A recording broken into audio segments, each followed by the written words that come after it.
I'm Venu Keller. Welcome to Venu Inspires. It's time to give your children a childhood they won't have to heal from.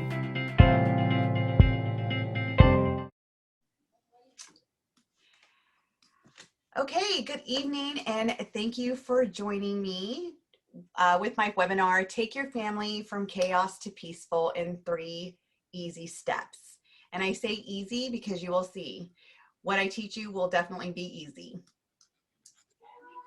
So I was working with a client many years ago, and she was telling me how she grew up with her mom as a single mom, and her mom would yell all the time. And she said to me, she goes, you know, Venu, even when I played with my friends, I realized, you know, when we played house, I was never going to be a yeller.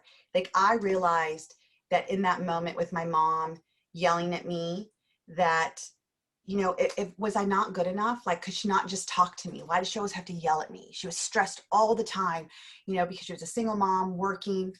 And she says, and I swore that when I grow up, I was never going to be like her, until the day I was like her. And I looked at her and I'm like, what do you mean that you were like her? And she says, I was a mom and I became a yeller.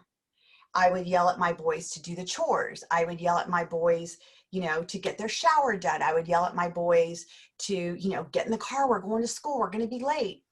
And she's like, I just fell apart one day because I realized I was my mom. And she says, it was in that moment I discovered that my mom yelled because she thought that was the only way I would listen to her.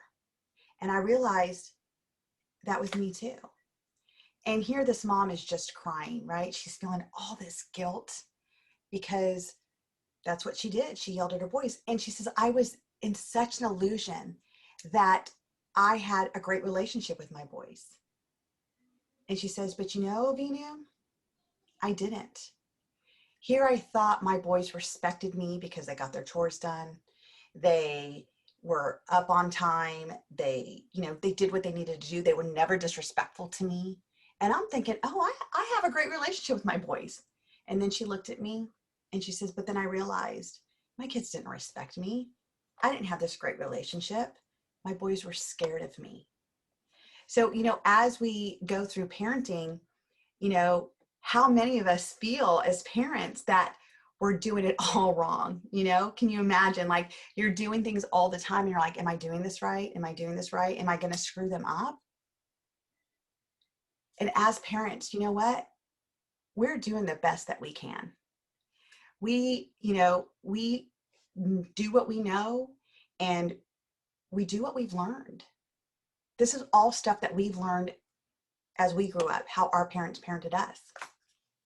So she went on with her story and she said, to add salt to injury, my husband and I were divorcing now. And I just kind of looked at her and she goes, now I was really becoming my mom. She says, there's always a good cop and a bad cop. You know, my dad, my husband would be the good guy, the one that was fun. And here I was the drill sergeant, the one that had to get things done, the one that had to follow through. It was never him.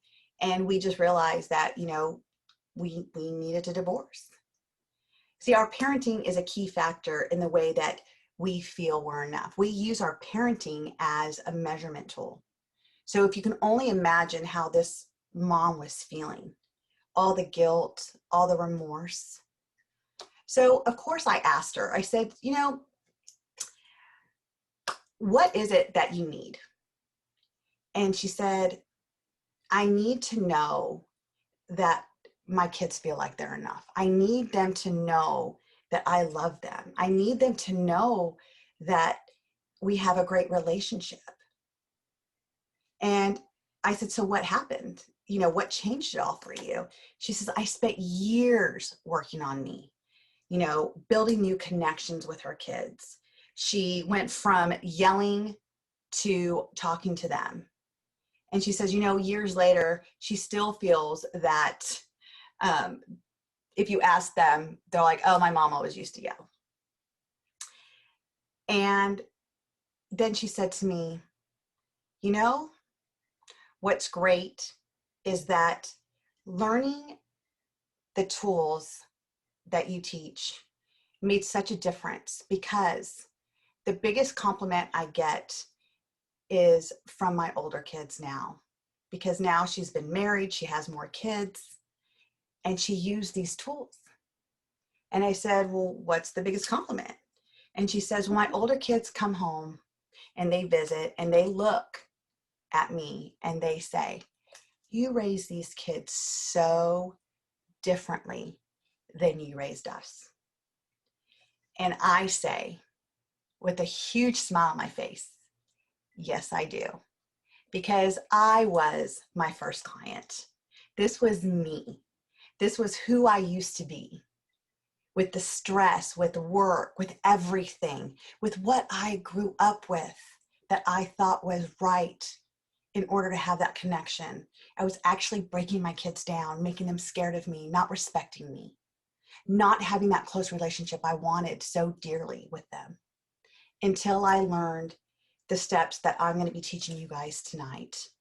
How to get your kids to respect you, how to get the chaos, the arguing to stop, and how to bring that peace back into your home where there's communication, you align with your children. We get curious and we actually get to understand what their behaviors are saying to us. And this is my family now. This is my family, from going from the chaos to the peaceful. And as you can see, we have a pretty big family. I have 6 kids. As I was my first client, I share all this with you because I've lived it. I've lived it going through it, and I've lived it now as a professional. These are the things I've been teaching my families for over 22 years. I'm Venu Keller. I'm known as the Peaceful Child Peacemaker, the Parent-Child Peaceful Maker. Certified life coach, behavioral consultant, and the best-selling author, featured on ABC, NBC, CBS, Fox, and CW for the work that I've been doing with kids and families. I will share with you how to bring the peace and happiness and unity back in your home.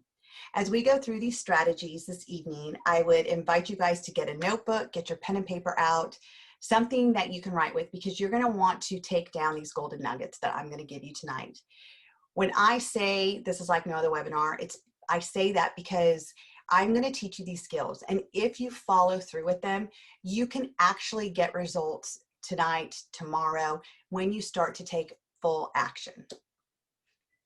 So if you have any questions, please use the chat.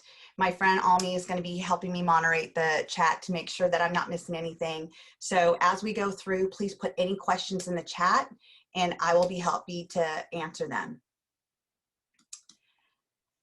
So what are some of the things that you have, tried before?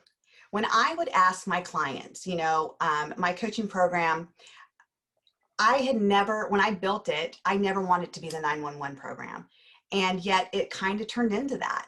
And so when I would ask my clients, what are some of the things that you've tried before that, worked or didn't work? And the 3 top things they said to me: they've tried therapy, they've tried prescription medication, and a lot of books.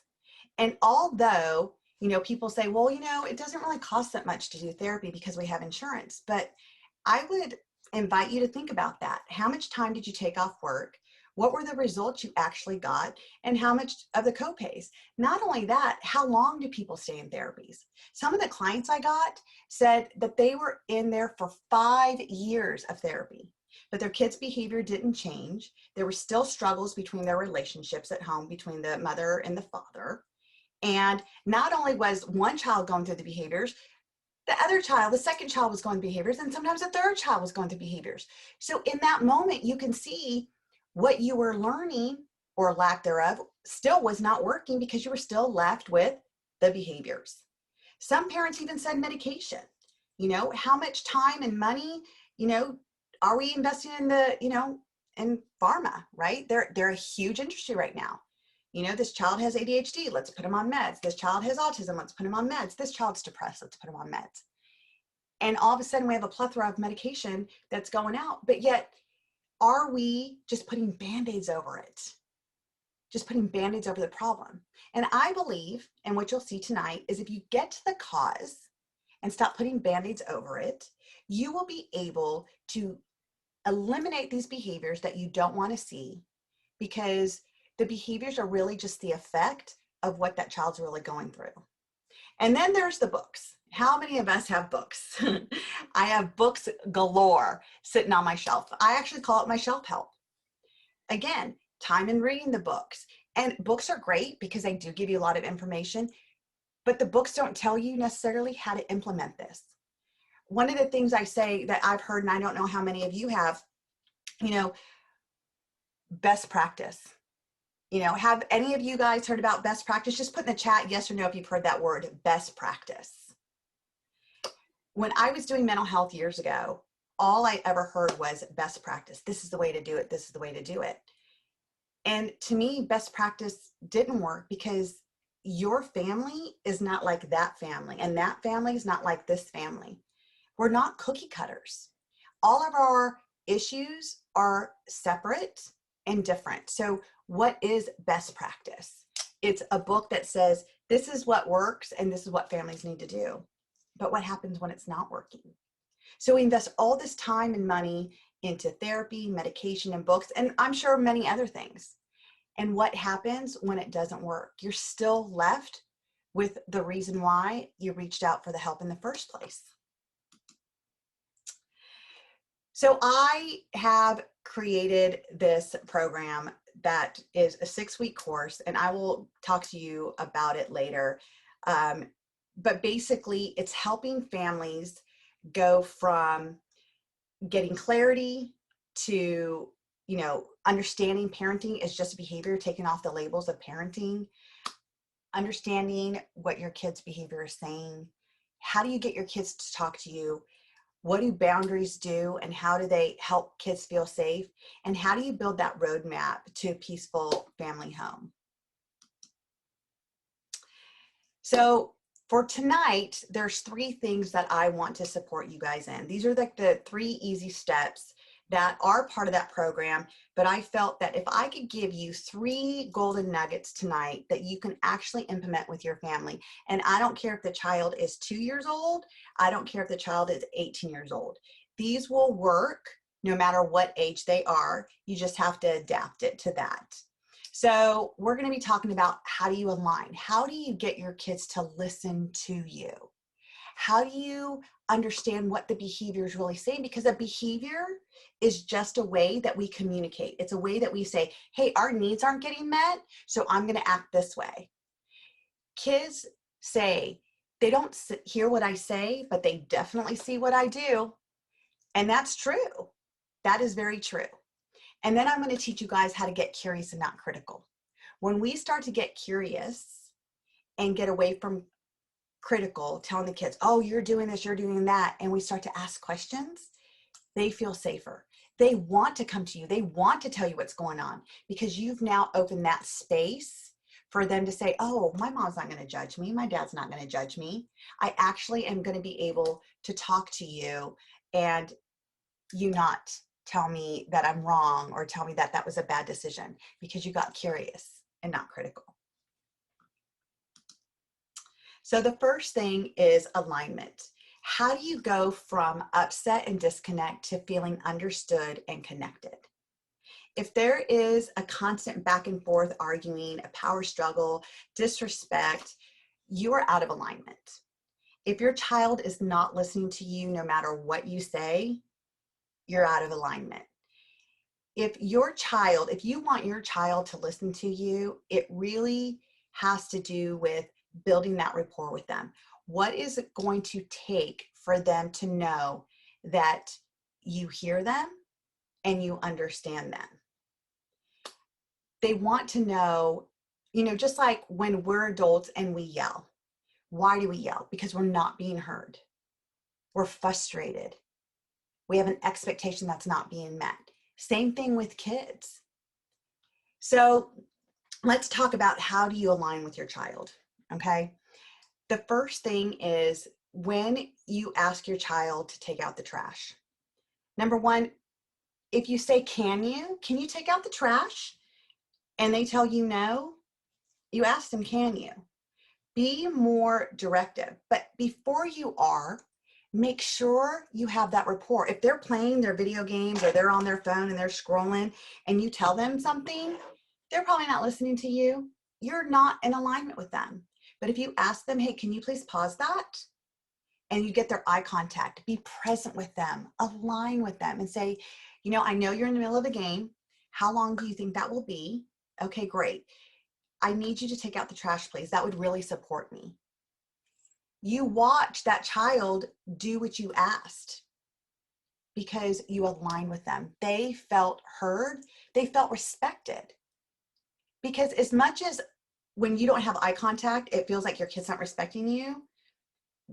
They're like this. They're not hearing you. They don't feel that connection with you. You have to learn how to align with them. You have to hear what they're saying. If a child is having a huge behavior, say they're 3 years old and they're just having a temper tantrum, you know, because you told them no, they couldn't have their sippy cup right now. That's not the time to just pick them up and say, okay, you know, you're going to cry. You need to sit in timeout, or to give them their sippy cup, because that's not going to do anything either. It's understanding that they're upset. It's, I see you. I know you're upset. I know that did not make you happy.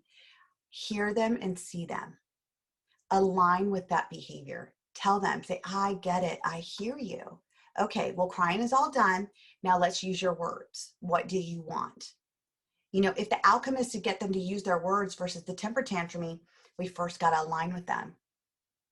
So when you look at alignment, so one of the things that I want to tell you guys about is, you know, especially with teenagers, you know, I say the tweens, it's a difficult time for them. You know, they're going to school, and even right now with COVID, right? Some kids are virtual, some kids are going to school, and they don't have all that connection that they used to have. So it's really, really important that we're connecting with them. Alignment is connecting with your children. It's, you know, not just saying to them, how was your day? Good. Okay, great. What do you want for dinner? Dig deeper with them.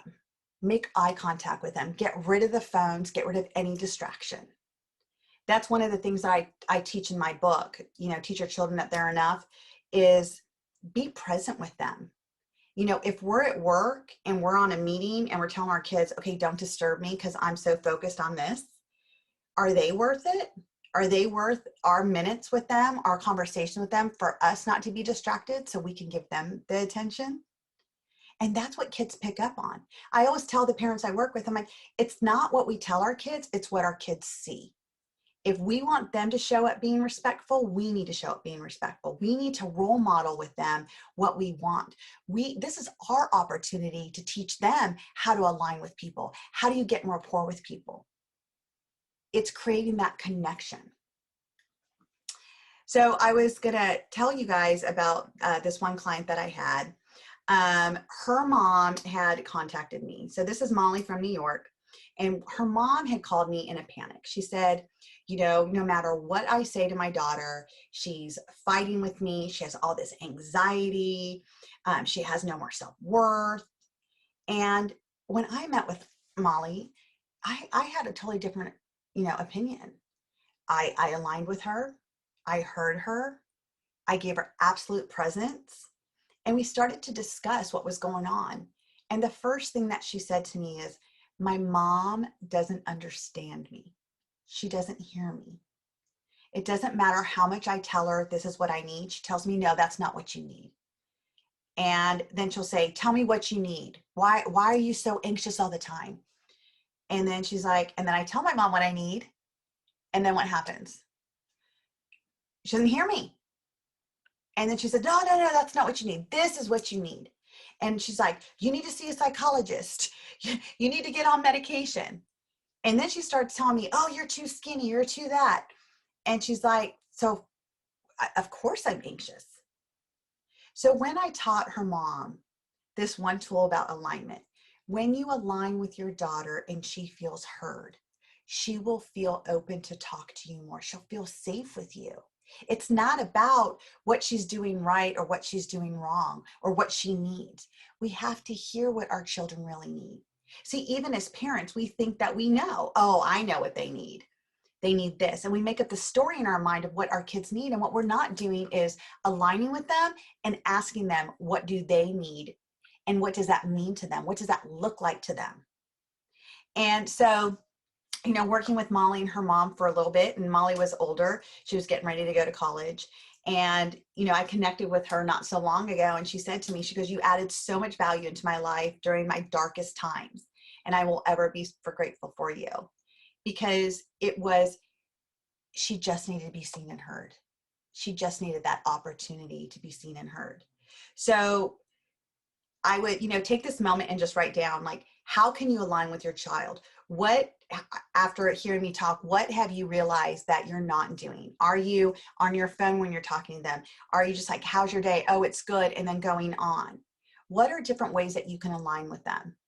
One of the ways that I tell my families, I'm like, you know what, make a list. Tell your kids to make a list, everything they want to do.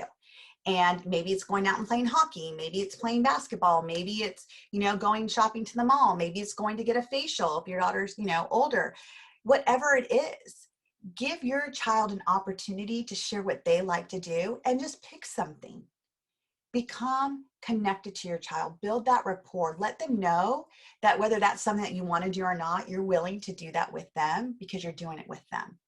This opens up that relationship. This makes it even better, and for them to feel they trust you and they want to tell you more. And they'll listen to you.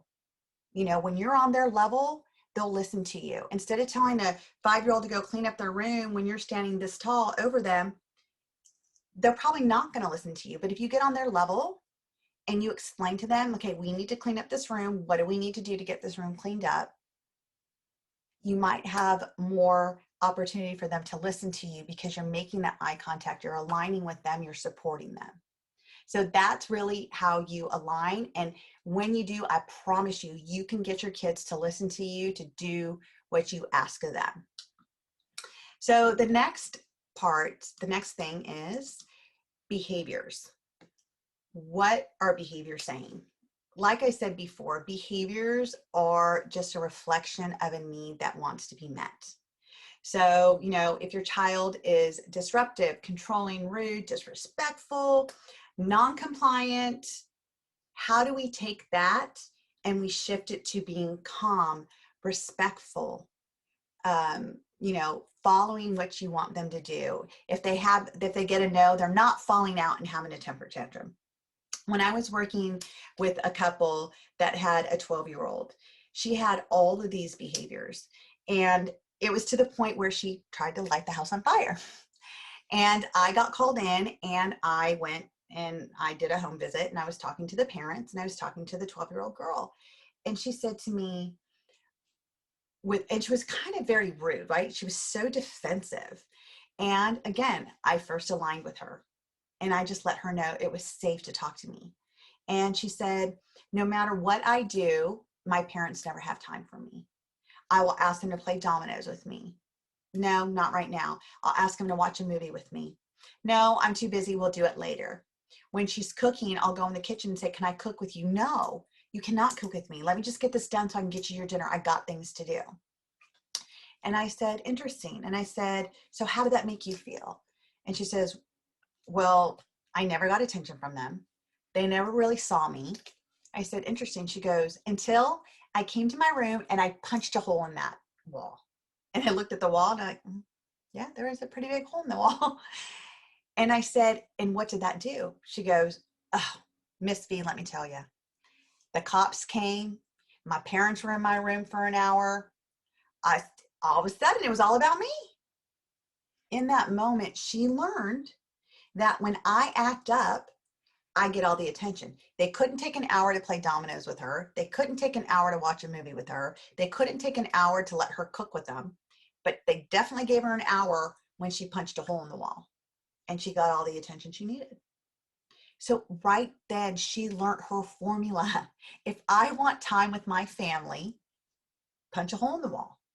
And when that stopped working, she was like, fine, I'll light the house on fire. All she was doing was screaming for attention from her family. And she knew that the more it escalated, the more time she got with them. They gave her that time. And while I'm watching all this happen, and they're thinking, oh, I got to send her off to boarding school, or we need to put her up in a mental hospital because something's wrong with her. And all I said is like, let's just look at the behavior. What is the behavior saying to her? And the parent said to me, wow, I never even thought about that. So when we started shifting that, and we actually created a schedule where she had time with each of her parents, she had one-on-one time with them, she had time together with them, all of a sudden the behavior stopped. The behavior stopped. So how do you find out what the behavior is saying? Kids tantrum for two reasons. They want attention or they want control. One of the golden nuggets that I want to give you guys is the word controlled control. So if you write that down, controlled control. What controlled control is giving your children choices that you are going to allow them to do, right? So it's very simple. Kids that are finicky eaters. I don't know how many of you guys have finicky eaters out there, but I've worked with many of them. And we have taught them that they only need to eat chicken nuggets and spaghetti. They don't need to eat anything else because parents didn't want to have that meltdown behavior. So what do? Well, at least they're eating. Well, what happens now? They're 5, they're 6. They're still only eating chicken nuggets and spaghetti. So give them a choice. You can have chicken nuggets and you can have green beans or corn. Which one are you going to do? And they get to choose. All of a sudden, they feel they're in control. You're still giving them a choice that they want, the chicken nuggets, but then you're going to introduce something that they don't really prefer, right? And give them a choice. And they'll say, well, I'll take the green beans. Okay, great. So you need to eat at least 4 green beans. When you eat 4 green beans, you have your chicken nuggets, and then you can have dessert. Because we want to reward the behavior we want to see, right? So if we want to see them eating the green beans, we want to reward it too. And you're not going to have a meltdown because they're in control by the choices that you gave them. Let's talk about older kids, that they don't want to do their chores, right? I don't want to do it, and it's always a fight. Give them a choice. You can do your chores now and, go out and play still, or you can wait to do your chores, but you're not going to go out and play because the chores need to come first. But you have the choice. I'm going to leave it to you. And they chose to get the chores done and go out and play because the play was their reward. I was just working with one of my clients tonight, and we were doing her schedule. And I said, so what happens, after you get home from school? She says, well, my mom gives me a choice. She says, you could do homework right away and then have free time, or you can have an hour of free time and then get your homework done. And I said, wow. And she was so great because she's like, I said, so what did you choose? It's with like a big smudge face. I chose to get my homework done first. And I said, well, that was a great choice because then it's out of the way. If it takes a little bit longer, she's still choosing to get it done and move on. And she feels empowered because her mom gave her that choice. Her parents said, here's a choice for you. It's a controlled choice, but it's still a choice. So the child still feels she has control. So how could you give your child a controlled choice with something that you're battling? So just take a second and write down something that you feel that is a constant struggle or battle. So if you want to put it in the chat at the end of this, I will go through the chat and I will help you figure out what would be a choice you can give them. Let me give you that, something tangible you could take from this talk today, that if you put down in the chat something that you're struggling with your children, how could we shift that, pivot that, so it can be a controlled choice so you can get rid of the argument? Or maybe you have a behavior that you haven't been able to figure out what it is. Let me support you in helping you figure that out. But if you guys just want to put that in the chat, I will be happy at the end of this to go through that with you all.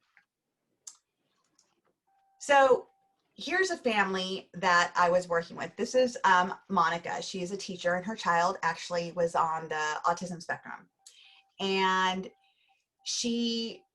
when I started working with this family, the child was 2.5 years old, and he would hit his mom. He was not potty trained. He was a very, very finicky eater, and he was almost nonverbal. So when I started working with them, the first thing I started to do was look at the behavior. what was his behavior telling me? And how did I have to pivot that? What behavior did mom want to see instead? And so being able to work with them, I was able to get him to stop hitting his mom. We got him potty trained. I got him talking, and he eats a variety of things now. And it's interesting because mom has, she's a teacher, like I said, and she's worked with special needs kids. She's worked with, typical kids. And even the parents, because she uses these things that I say, crying's all done, hands down, no thank you, make a good choice. She uses these simple languages that I've taught her in her classroom, and she gets all her kids to do what she needs to do because I've taught her how to align. I've taught her to recognize what behavior you're saying. So she knows all these skills because she's learned it with her own child. Now she uses it in the classroom. And, one of the things she said to me, she goes, I often ask myself when I don't know, and this is years later, right? Because this was years ago. And her son is in a mainstream classroom now, and he's in 5th grade. And she says, I still, to this day, when there's a behavior and I'm not sure, she's like, I will always ask myself, what would Binu do? And she says, and immediately I go into, am I aligned with them? Do I understand what the behavior is saying? And if any of those are no, she says, I know where to start. And then once that happens, she says, all of a sudden, I know the strategy I need to use. This is how incredible this is. Like when people say, oh, do you have experience working with special needs? Yeah, but you know what? I don't label any of the kids I work with. I don't care if they have autism. I don't care if they have ADHD. I don't care if they are, I've worked with kids that had Q22. And everybody has their own individual story. We don't have to put a label on these kids. The fact is that every kid has a behavior. I have behaviors. You have behaviors. We all have behaviors. What is the behavior saying? Is it taking them or us even to something that we desire, or is it holding us back? And this is where I tell people we have got to rip off the Band-Aids. By giving into the behavior. Oh, they're crying. I don't want to hear them crying. Here, take your sippy cup. Okay, fine. You can come sleep with me and daddy again tonight. But you can't understand why your kid can't sleep in their own room, or the 15-year-old, wants to be out with his friends all the time and you're just tired of arguing. It's like, fine, go. So we tend to give up and give in to what the behavior is saying because we're so frustrated. And what if you understood what the behavior is really saying? Would it take out the chaos and bring back the peace? So the third thing I want to teach you guys is the most incredible thing. And if nothing else has worked for you tonight, this is a strategy that I'm going to tell you will work all the time. Get curious and not critical. This was a great statement I learned in 2008 from one of my mentors. And he said, people can tell you all the time, do this, this, and this. And most people say, oh, I've already tried that. Yeah, that won't work. I've already tried it too. He says, I would invite you guys to still write down those suggestions and get curious. And just maybe you might get the outcome that you've been trying to get just because you opened up and got curious. So I was like, wow, that's amazing. What would happen if I did this with my children?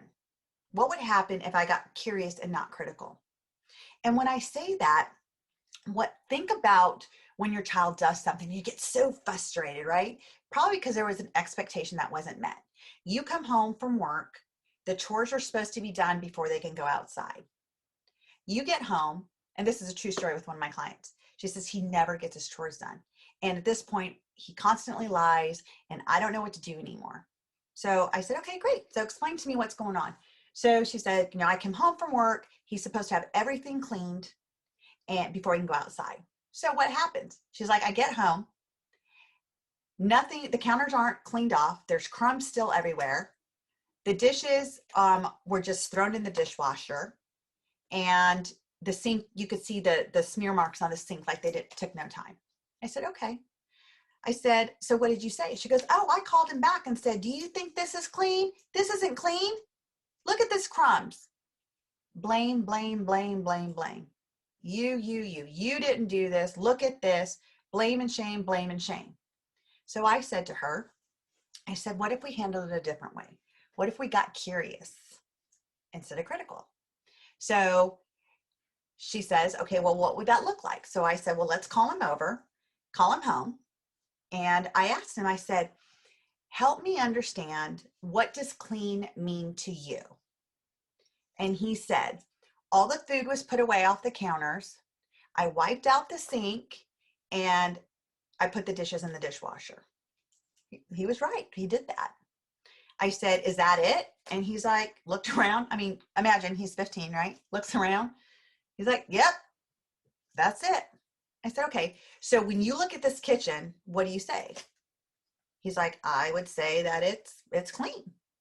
I'm like, okay, interesting. And then I asked his mom, I said, well, what do you think? And she goes, there's crumbs all over the place. When you look at the dishes, there's still food all over the dishes.